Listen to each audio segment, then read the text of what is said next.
jet skiing in a Polaris, you know, Trail Boss is pretty simple. We want to take 4-slope and turn it into a 2-stroke.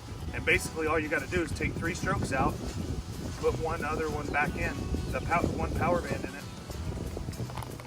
So, and then you mix your 20 to 1. It's this old machine. You don't want to.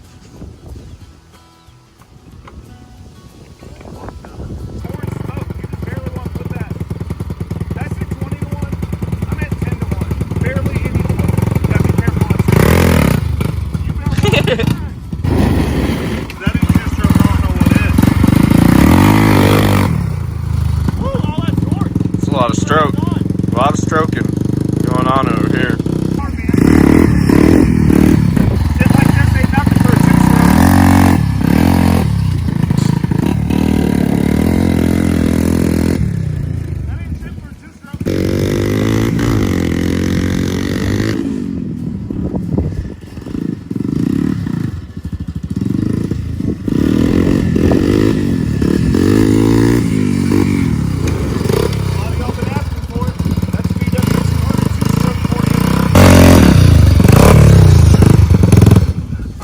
Almost here to buy it. Let's cut it out. All right.